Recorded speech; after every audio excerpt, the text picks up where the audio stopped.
Hey, fans of the works, today I have a long episode for you.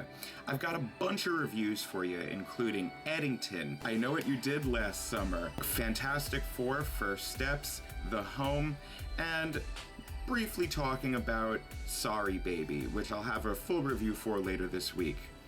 But before all of that, I wanted to talk about some news going on right here in Long Island that I just feel I can't not talk about anymore. So, without further ado, here's some just local news going on that I thought really deserves some attention. And look, I get it. If you guys are just here for the entertainment reviews, by all means, I'll be posting those in separate clips. Go check them out. The moment that we're in right now demands that we all take a step back, pay some attention, and stand by the values that are instilled in us. For me, both congressmen to my east and west are not doing that. I wanted to talk about them. And they're of both parties, and they're both really disappointing. So, first I wanted to talk about Congressman Nick LaLota.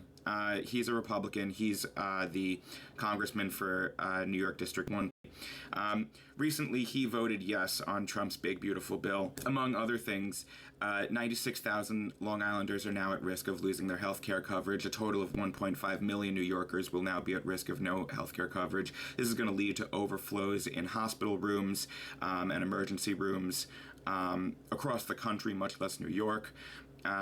He also voted to cut SNAP benefits with this vote, depriving our underprivileged children and seniors basic food services that they've paid for their entire lives through their taxes.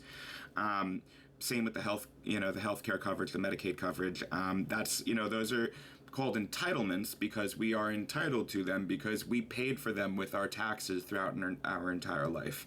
That's why we should be allowed to have them. And they're also, just to be clear, not contributing to the national debt. But neither here nor there. There's so much lies around what's going on right now that, I understand that even for, people that are kind of tuned into politics, it's hard to keep up. But, the one thing that I really wanted to mention here is that, Congressman Nick LaLota, he hasn't held a town hall since September of last year, since September 2024, meaning that we're coming up on a year since he has directly addressed his constituency. I think if he's going to be making such huge votes, to essentially starve our children and seniors, right, and make sure that they get sick and die faster, he should not be a coward and tell us why he voted for that. Because based on his social media, it's a bit hard to determine what Long Islanders are going to be getting out of that vote, outside of losing services. And of course, I know the bill affects so much more than just locally by me, of course. I know that there's, hundreds of counties across the country that are going to be feeling this bill much worse than here in New York. But that doesn't mean that we shouldn't talk about it or let him get away with this type of fundamentally inhumane vote.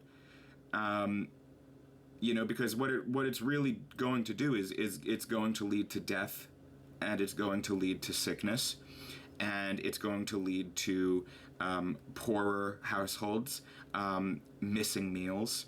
It's going to lead to just real economic problems for many people in and around Long Island. And he's just fine with that. He's so cool with that. So listen, if you're like me and you think that that's just totally unacceptable, please do me a favor and call his office at 631-289-1097. I've called 4 times asking for a town hall, maybe even 5 now, and they're just not adding it to the system, and we need more people asking for that. And considering that Congress just went on hiatus because they were too scared to release the Epstein files because our president is a child fucker, he should have all the time in the world to schedule this town hall and talk to his constituency, since they are too afraid to tell the truth about the president molesting children. So please give that number a call. I have it right here in the description as well. Just ask him, hey, when's your next town hall? Can you please schedule it? Because we really want to talk to you. Be really polite about it. Don't be disrespectful. Just because he wants to kill our seniors and our kids doesn't mean that we should be mean to him, because, we wouldn't want him to be too scared to hold another town hall, because, he's a bit of a snowflake, that's just what it seems like to me. Speaking of snowflakes, though, oh boy, let's talk about Dino Representative Tom Suozzi. Now, Dino Tom Suozzi, who I canvassed for, by the way. With Republicans, it's like, I know where you stand. You are non-empathetic and you hate people and you only care about yourselves. Suozzi is an interesting case because he likes to promote the idea that he is empathetic and, his policies aren't cruel, and he believes in democratic ideals. But the problem is that he doesn't lead that way. So just in the last couple months, I want to talk about some of the things that I've seen out of his office, because, boy, do they suck. So, he's come out fully against Zoran Mamdani, which, first off, why? You are not even in New York City. You are not even... You're a congressman. You have nothing to do with Zoran Mamdani. This Zoran Mamdani, he's got the most votes in a Democratic primary in history for New York mayor. He's, pretty much a shoo-in to win at this point, unless everybody jumps on the Cuomo bandwagon. Good luck with that one, guys. Clearly the base wants Zoran there. And Suozzi has come out, and, he believes that Zoran's policies like free public transportation or free public college are, quote-unquote, utopian. These policies are not utopian. They're already active in multiple cities across the globe, including 2 right here in America. See, the problem is that Tom doesn't think that the excess is at the top. Tom believes, like the Republicans, that the poorest folks on the bottom, they're the ones that are making American life harder. And to give them anything as mere as public transportation would just be too much. See, the real reason Dino Rep Tom Suozzi is against Zoran is because he actually doesn't serve his constituency. Since Tom has taken office, he's voted with the Republicans multiple times to help promulgate their lies. He censured Al Green, trying to defend Medicaid, which has now been effectively gutted. 11 million Americans are now at risk of losing health care coverage, 1.5 million New Yorkers, 96,000 Long Islanders. He voted to support ICE raids, the same ICE raids that are destroying Long Island families, breaking up children from their parents, deporting nonviolent undocumented workers from the United States. But I think most enlightening was his vote in that same stretch to condemn all the anti-Semitism going on. And yes, as a young Jewish man, I really do feel all the anti-Semitism going on. It is so anti-Jew to say that Benjamin Netanyahu, a man who has been indicted by the International Criminal Court as a war criminal, who has killed more than 250 aid workers and more than 100 journalists, and several thousand innocent Palestinians, and several thousand innocent people in the West Bank. You're right, it is very, very anti-Semitic to address that. That is very, very bad. It is so horrible to correctly identify what the Israeli government is doing, which is a genocide. Tom Swazi has he's very concerned with that. Or maybe it's because Tom Swazi has accepted more than $300,000 from AIPAC. See, that's the thing.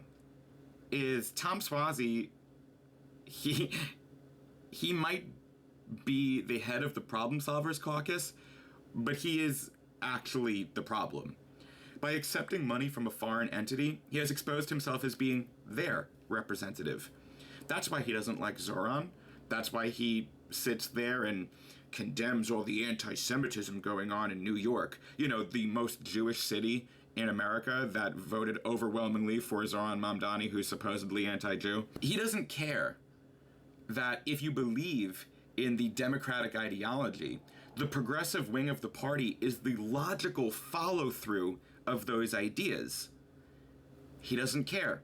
He would rather spend your tax dollars killing children and condemning his own party wherever they speak up against the abomination going on in the White House right now. I think New York District 3 needs to do some soul searching here, because Tom Swazi's not a Democrat. You know, he's just playing one on TV. But, you know, when he sits there and accepts $300,000 from AIPAC, what he's saying is he doesn't actually believe in democratic ideals. He believes that money should be in politics. He believes that it's okay to take money from huge entities that, you know, normal people like his constituency can't compete with. He believes that, you know, re-election is the most important part of his job. He doesn't care that you just lost healthcare coverage, or that, you know, doing something as simple as making the bus fare free in New York City would be a huge benefit to so many people. He just wants you to go fuck yourself. That's what he wants. I just think that, especially the Democratic Party, could be doing better than that. You know, if you want to call Tom Swazi's office, let's get his number up. So if you want to call Tom Swazi and just, you know, say, hey, why are you secretly a Republican lately? His phone number is 516-861-1070. If he doesn't change his tune and start acting like an actual Democrat, I will not be canvassing for him again. I will be canvassing for his more progressive primary challenge, whoever it may be. Let's hope he actually starts leading, because Swazi has an opportunity here to be a much better leader than he is. It's so disheartening and scary and sad, and we need to be doing better here.